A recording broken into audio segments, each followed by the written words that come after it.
Bonjour, bienvenue. Alors aujourd'hui je vous parle de quelques questions qui m'ont été posées dans la section commentaires. Donc je vous parle des modules SFP et surtout des modules SFP+, ainsi que la connexion en 2,5 gigabits ou 10 gigabits.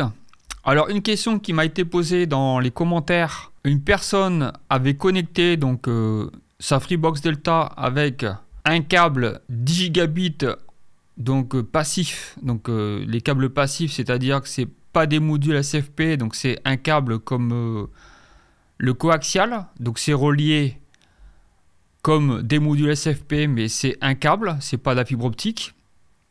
Et donc il avait relié donc un câble coaxial donc avec le SFP sur un convertisseur SFP 1 gigabit. Donc ce qu'il faut savoir, c'est que le SFP+, donc 10 gigabits de la Delta, donc Freebox Delta, n'est pas compatible donc avec les modules SFP 1 gigabit.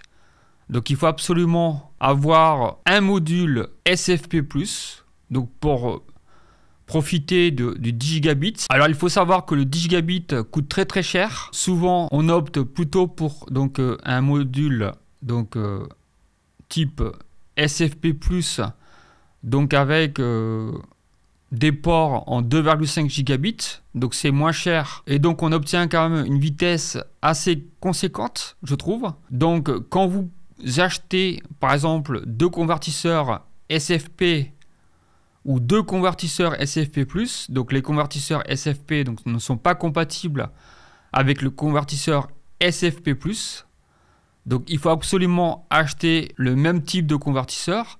Si c'est du SFP+, d'un côté, il faut qu'il y ait du SFP+, de l'autre côté. Ou sinon, si vous avez votre Freebox Delta à côté de vous, vous pouvez très bien acheter une carte, donc soit une carte PCI Express si vous avez une tour, ou soit si vous avez un PC portable et que vous n'avez pas l'occasion de mettre une carte PCI Express, vous pouvez mettre un adaptateur 10 gigabits, donc qui permet de profiter donc des 2,5 gigabits ou des 10 gigabits de la Freebox Delta. Donc dans ce cas-là, vous avez besoin juste d'un câble Ethernet de catégorie 6 ou catégorie 8, en sachant que vous n'avez pas besoin d'un câble blindé puisque ce sera une petite longueur. Donc si vous avez votre Freebox Delta à côté de vous, donc c'est ce qu'il faut faire. Donc vous passez juste un câble Ethernet, donc juste avec soit une carte PC Express en 10 gigabits, donc ou un adaptateur 10 gigabits. Et donc dans ce cas-là, vous n'avez pas besoin de passer avec de la fibre optique.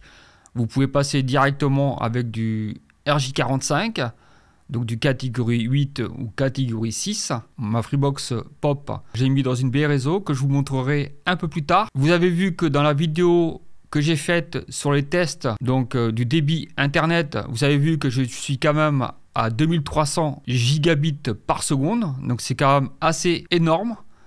Donc vous voyez qu'on obtient des résultats assez importants grâce à la Freebox Pop. Alors je vous dis pas avec la Freebox Delta. Par contre, la Freebox Delta, il faut quand même acheter du matériel en 10 gigabits. Donc ça veut dire un convertisseur avec du SFP+, et des ports RJ45 en 10 gigabits. Dans ce cas-là, c'est beaucoup plus cher. Déjà, quand vous prenez un switch SFP+, avec deux ports 2,5 gigabits, vous n'avez à peu près pour 130 €. Donc c'est pas très cher, mais quand même. Donc voilà, c'est tout ce que j'avais à vous dire pour cette vidéo. J'espère qu'elle vous a plu. Si c'est le cas, vous laissez un petit pouce vers le haut. N'hésitez pas à vous abonner. N'hésitez pas à poser des questions dans la section commentaires. Je vous répondrai avec plaisir. Et donc je vous dis à très bientôt pour une autre vidéo. Ciao ciao!